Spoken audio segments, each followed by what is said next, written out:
기록을 할 텐데 이걸 다시 올릴 거긴 하겠지만 보실 수 있는데 그 본다고 해서 출석이 되는 건 아니거든요. 그래서 아마 그 착각하고 '나중에 봐야지.'라고 생각하셨을 수도 있겠어요. 네. 그건 아니어서 안타깝습니다.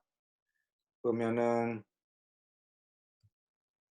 지금 오늘 오신 분이 어 장우림, 어수환, 이주연 님 빼고는 없죠. 안병배 님도 안 왔네.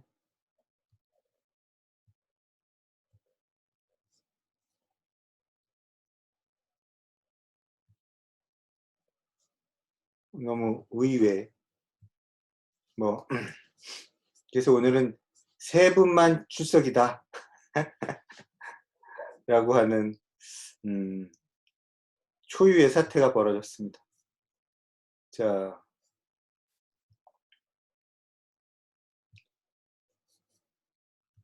3차 시도, 2차 시 복사. 네. 출석은 다 됐어요. 출석은 마무리됐고 혹시라도 중간에도 몇 분 더 들어오면 뭐 그거는 제가 바꾸겠습니다. 자, 인제 40 분이니까 9 시까지 아까 수업을 한다고 말씀드렸으니까 20분 동안 마저 수업을 진행하겠습니다. 자, 아까 인제 나왔던 게 브랜드 프로파일 분석이었죠.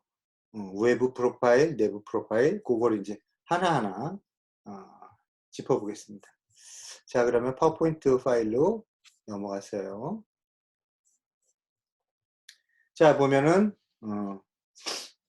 내외부 브랜드 프로파일 분석 첫 번째, 외부 브랜드 프로파일 분석. 자, 근데 이제 외부에 우리가 이제 특정한 시장을 겨냥했단 말이에요. 그럼 그 시장 속에 어떤 경쟁자가 있는지를 먼저 파악해야죠. 그래서 여기 1번 보면 경쟁적 중격 프레임을 정의해야 된다. 그럼 뭐냐면 우리가 누구하고 지금 경쟁하고 있는지를 딱 그 선을 그어야 되는 거죠. 누구하고 경쟁하고 있느냐. 그래서 여기 보면 주요 경쟁 브랜드들을 어 파악해야 된다라는 거예요.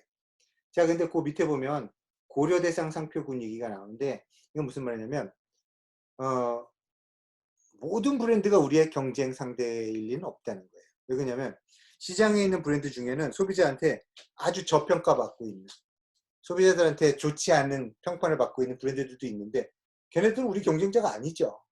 그러니까 아주 우량한 고객들이 좋게 보는 브랜드들, 걔네들만이 우리 경쟁자인데 그게 바로 뭐다?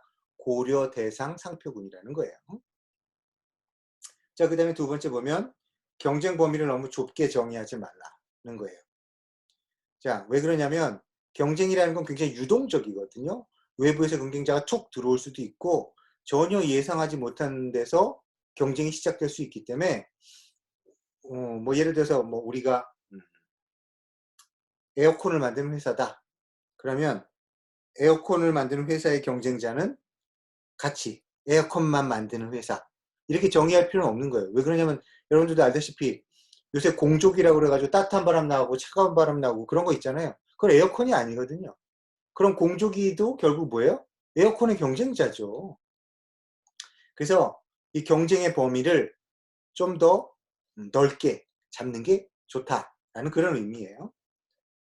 자, 그 다음에 뭐 경쟁자 집단을 찾을 때 어떻게 찾느냐. 그러면 첫 번째, 이것도 약간 오타가 났는데 오타가 많아서 죄송합니다. 동종이죠. 동종 제품을 생산하는 브랜드, 그 다음에 동일한 편익을 제공하는 브랜드, 그리고 소비자의 그 구매력을 노리고 경쟁하는 소비자, 노리고 경쟁하는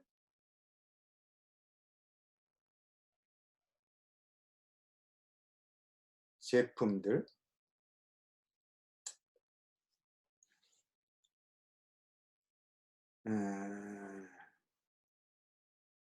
설명이 이상하네.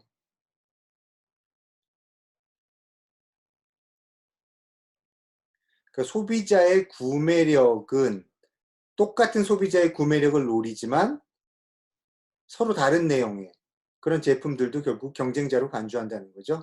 왜 그러냐면 가정용 컴퓨터하고 동남아 여행 전혀 다른 성격이지만 결국은 소비자의 주머니를 터는 거니까 같은 경쟁자로 볼 수도 있다. 뭐 그런 측면. 별로 중요한 거 아니니까 넘어가시죠. 어쨌든 여기서 이제 경쟁적 중고 프레임, 누구를 우리의 경쟁자로 삼을 것인가에 대한 하나의 사례를 보여준 거고요. 두 번째는 뭐냐면 그러면 이제 누가 우리의 경쟁 브랜드인지 경쟁자인지 확인이 됐어요. 그럼 그 경쟁자들과 우리와 뭐가 차별점이 있냐? 차별점이 뭐냐를 찾아내는 거죠. 그래서 여기 보면 브랜드 컨셉의 차별화 얘기가 나오는 거죠.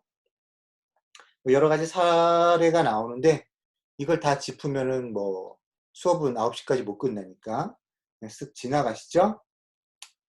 자, 그 다음에 밑에 보면 제품 속성과 같은 구체적 수준에서의 차별화보다는 추상적 수준에서의 차별화, 애매한 형태로 차별화하는 게 도리어 더 효과적일 수도 있다고 보는 거죠.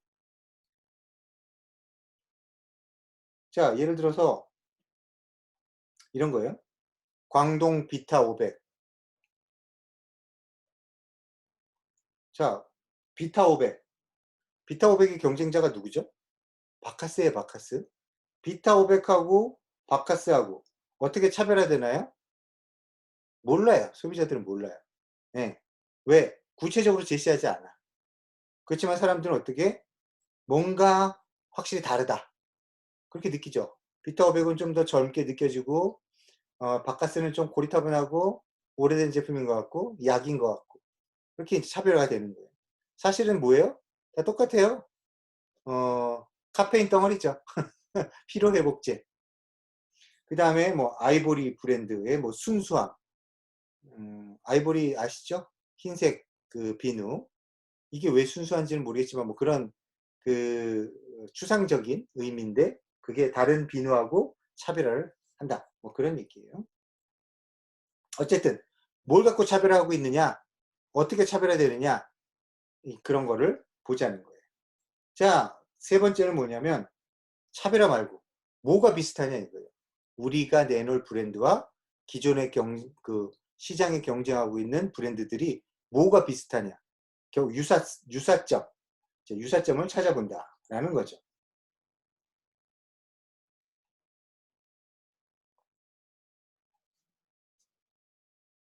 자, 보면은 뭐 제품 범주에서 유사하다. 뭐 그런 것들도 있고, 두 번째는 되게 좀 독특하고 이상한 얘기인데, 경쟁 브랜드와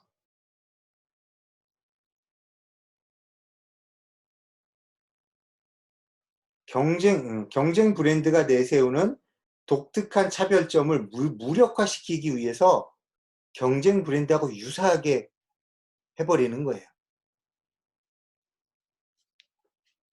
그러니까 이게 물타기죠, 물타기. 경쟁사에서 뭐 최고급품 뭐 이렇게 내놨는데 우리는 뭐 초초고급품 뭐 이런 식으로 내놔가지고 경쟁사의 최고급이라는 그런 개념을 애매하게 만들어버리는 물타기 해버리는 뭐 그런 방법 그런 건데 어쨌든 유사점 뭐가 유사하냐를 들여다보자는 거죠. 자, 요 네 번째 얘기는 좀 다른 얘기인데요. 경쟁 제품하고 뭐가 차별되고 뭐가 유사하냐를 찾아보면 어떤 건 차별되고 어떤 건 유사한 거예요. 그러면 결국 뭐냐면 우리 브랜드에 비슷한 점도 있고 경쟁 제품하고 아주 다른 점도 있는 거야. 그럼 비슷한 점과 다른 점이 혼합돼서 들어가 있는 거죠. 자, 여기 보면 그렇게 유사점과 차별점이 같이 있는 게 어렵다는 거예요.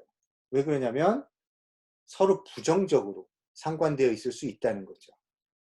여기 밑에 보면 표에 있어요.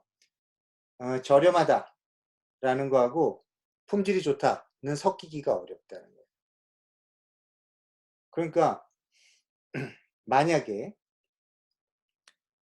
우리 제품이 경쟁 제품하고 비슷한 유사점은 저렴한 가격이야. 근데 경쟁 제품보다 우리는 품질이 높다라는 차별점을 갖고 가려면 그게 같이 안 가진다는 거예요. 왜? 섞이지가 않으니까. 낮은 가격이라는 거하고 높은 품질이. 자, 이런 것도 굉장히 주의를 해야 된다는 거예요. 아무 생각 없이 가면 나중에 분명히 이게 충돌이 될 텐데, 이게 충돌이 되면 고객은 절대로 받아들이지 않아요. 왜? 납득이 안 가거든. 아무리 광고라도 납득이 안 가면 수용하질 않아. 그러니까 미리 이런 거를 다 걸러봐야 되는 거예요. 뭐 여기 밑에 보면 다양함과 단순함 이런 것도 잘 안 섞인다는 거죠. 자, 그런 것까지 고려를 해보자 라는 거고요. 뭐 그 다음에 요거는 넘어가죠. 요건. 그리고 이제 두 번째, 아까 외부 얘기했잖아요. 외부 경쟁자들. 이제 내부 프로파일, 브랜드 프로파일 분석을 보는 거죠. 그래서 아까 이제 처음에 설명할 때 얘기한 것처럼 기업 내부에 있는 기존 브랜드들하고 잘 섞이느냐, 뭐 여기서 차별화 얘기했지만 어쨌든 잘 섞이느냐. 근데 여기 보면 뭐가 있냐면 그 옆에 자기시장 잠식 방지 얘기가 있어요. 자기시장 잠식 방지. 이게 뭐냐면 영어로는 카니발라이제이션이라고 하고요. 우리나라 말로 하면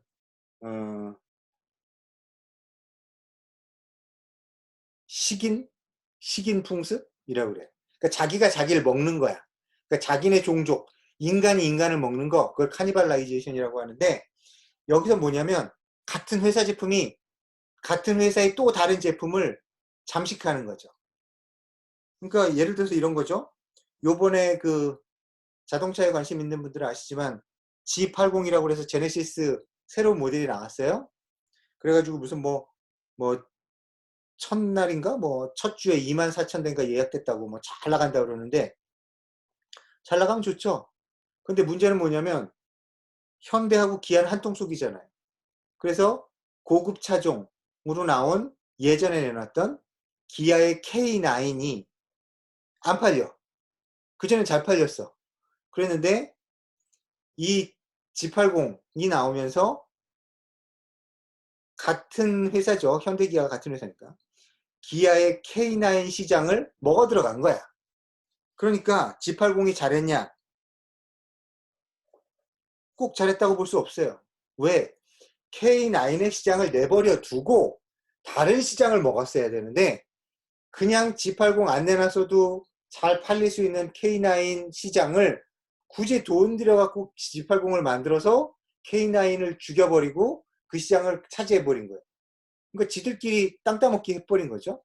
물론 뭐 다 그게 전부는 아니겠지만 자, 그런 식의 것이 일어나면 기업은 별로 좋을 일이 없다라는 거죠. 그러니까 기업에 있는 그 각각의 브랜드들도 서로 싸워서 다른 쪽을 잠식하면 안 된다라는 그런 개념이에요. 자, 그 다음에 이제 브랜드 체계상에서의 각 브랜드의 역할인데 브랜드 체계는 지금 얘기할 수가 없어요. 나중에 다시 얘기가 있을 거예요. 각 기업 속에 존재하는 그 브랜드들을 쭉 이렇게 정리해 놓은 나무 트리 형태의 그런 그림, 그거를 이제 브랜드 체계도라고 하는데 그 속에서 요번에 그 특정 시장에 내놓아야 될 브랜드가 어디에 들어가고 거기에서 어떤 역할을 할 건가 그거를 이제 찾아보자. 뭐 그런 얘기입니다. 그리고 뭐 그 밑에 나와 있는 뭐 기존 브랜드와 차별할 거냐, 그 다음에 기존 브랜드하고 또 공유할 수 있는 이미지는 뭐가 될 거냐, 이런 것들도 한번 생각해 봐야 된다는 얘기인데 이건 지금 다 얘기하기는 어렵고요. 이것도 아마 차츰차츰 또 다루게 될 겁니다. 자, 그 다음에 그렇게 해서 이제 내부 프로파일에 대한 얘기도 끝났어요. 네, 끝났어요. 더 얘기해봐야 입만 아파. 자, 외부와 내부의 브랜드 프로파일을 분석하면 결과적으로 뭐가 남았다? 네, 이제 브랜드 포지셔닝을 하는 게 남았다. 아까 요 그림 있죠? 요거를 끝내면 뭘 한다고요? 브랜드 컨셉에 대한 여러 대안들이 나오는데 요게 뭐라고요?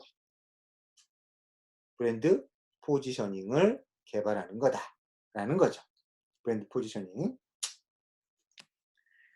자, 여기서 아무리 시간이 없어도 포지셔닝에 대한 언급은 해줘야 돼요. 포지셔닝.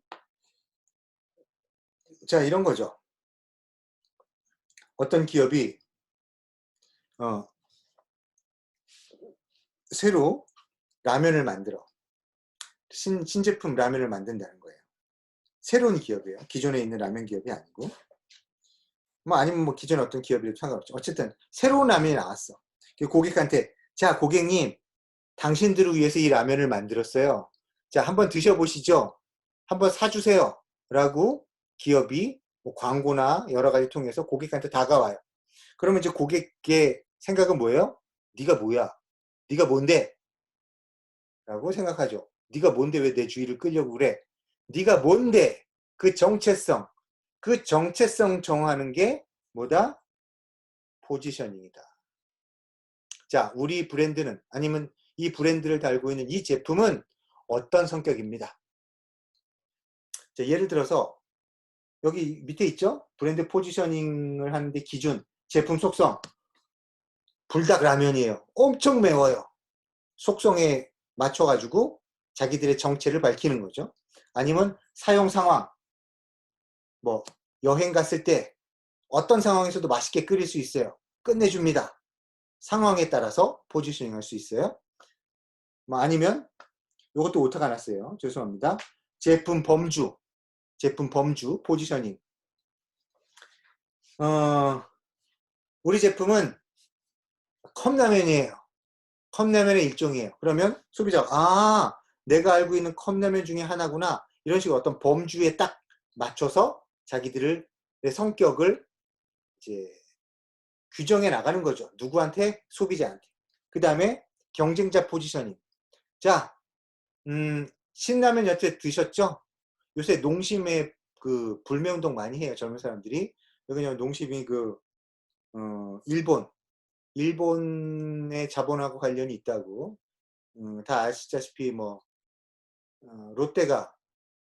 롯데의 회장의 동생이 만든 기업이 농심이죠. 그래서 그 농심을 싫어해서 신라면을 많이 안 먹는데, 그러다 보니까 신라면과 비슷한 라면을 찾아, 많은 사람들이. 그러니까 이 제품은 신라면보다 더 맛있어요. 아니면 신라면하고 비슷한 제품이에요. 그래서 경쟁자에 맞춰서 포지셔닝을 하는 거죠. 뭐 이런 여러 가지 수법을 통해서 결과적으로 뭘 한다? 브랜드를 포지셔닝 한다. 포지셔닝이라는 게 뭐라고요? 정체성을 고객한테 확실하게 각인시키는 거다라는 거죠. 여러분들 다 아시죠? 요새 코로나 전국에서 외국에서도 라면을 그렇게 많이 산다 그래요. 그러니까 일본 라면은 생라면이죠. 생라면은 바로 해 먹어야 되는 거고요. 우리나라 라면은 기름에 튀긴 인스턴트 라면. 물론 일본 라면도 인스턴트 라면이 있지만 특히 우리나라 인스턴트 라면이 외국에 수출이 많이 되는데, 이 인스턴트 라면의 특징이 뭐냐면 보관성이 좋다. 그래서 심지어는 1년, 2년까지 보관했다 먹어도 된다라고 하는 거예요. 그래서 그 인스턴트 라면, 한국 라면을 그렇게 많이 사재기를 했다고 그래요. 왜? 만약에 일단 유사시에 라면만 먹으면서 살아남으려고. 어쨌거나 그건 뭐 우스갯소리긴 하지만 그런 식으로 포지셔닝을 할 수 있는 거죠. 자, 우리 제품은 저장성이 아주 좋아요. 그래서 일단 사면 뭐 5년 동안 보관할 수 있어요. 그러니까 재난 대비해서 사다 놓으면 적어도 5년 동안은 재난을 대비해서 더 투자할 필요가 없다.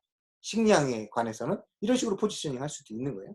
자, 이런 게 이제 포지셔닝이라는 거죠. 근데 왜 지금 포지셔닝 얘기를 하냐면 아까 얘기했잖아요. 브랜드 컨셉을 이제는 정해 나가야 된다. 컨셉이라는 걸 정하려면 뭐가 있어야 된다?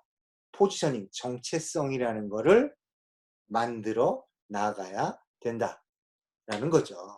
그래서 이 포지셔닝 얘기가 나오기 시작합니다.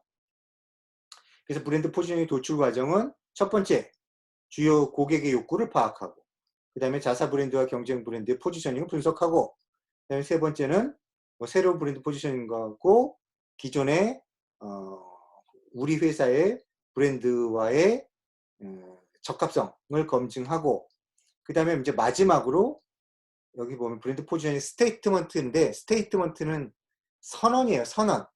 자, 그 브랜드 포지셔닝을 말로 표현하는 거예요. 아주 짧지만 딱 들으면 쉽게 이해할 수 있는 그런 짧은 문장으로 개발하자. 뭐 그런 얘기죠. 자, 왜 이렇게 이런 걸 하냐면 이 과정을 여러 그 기업 사람들이 옆에서 보고도 공감하고 이해할 수 있어야 되니까 이런 과정을 거친다라는 겁니다. 그래서 이제 여기 보면 뭐 뒤에 가면 그 진통제에 대한 그런 하나의 그 그림을 예를 들고 있는데 여기 보면 이게 뭐냐면 진통제들의 포지셔닝이에요. 포지셔닝. 자, 두 가지 축인데 하나는 효과가 얼마나 좋으냐 가로축이죠. 그다음에 세로축은 부작용이 있냐 없냐인 거예요. 위로 올라갈수록 부작용이 없고요. 밑으로 내려갈수록 부작용이 심한 거예요. 자, 근데 여기서 보면 부작용이 없는 쪽에 있는 건 타이레놀 하나밖에 없어요. 근데 이 타이레놀도 어떠냐? 효과 측면에서 보면 그렇게 높지 않아. 예. 근데 효과가 좋은 에드빌, 유프린, 엑서드린은 어떻다? 부작용이 많다. 장단점이 있는 거예요. 자, 이런 거를 왜 이렇게 그림, 2차원의 공간에다 그리냐면 소비자들이 진통제라는 시장, 특정 시장이죠? 진통제라는 시장에서 경쟁자들을 서로 어떤 위치, 어떤 포지션에 있는지를 이해하고 있는지를 공간에다 그려놓은 거예요. 그러니까 만약에 우리가 새 제품을 만들어서 들어가려고 하면 어느 공간에 들어갈지를 이 그림을 그려놓고 생각해 봐야 되는 거죠. 그걸 이제 일부러 보여드리기 위해서 요거를 봤습니다. 자, 이제 9시 딱 됐네요. 수고하셨어요. 사실 내용이 많아서 1시간 내에 소화하기는 좀 어렵기는 했지만 그래도 어느 정도는 다 필요한 부분은 맥을 짚고 넘어갔습니다. 아까 말씀드렸지만 이 수업은 지금 녹화를 하고 있거든요. 그래서 이제 이 수업 끝나고 다시 이걸 이제 동영상으로 올릴 거예요. 그래서 이 수업을 미처 못 들어오신 분들은 나중에 그 동영상을 보고 수업을 따라가실 수 있는데 문제는 아까도 얘기했지만 출석은 안 된다.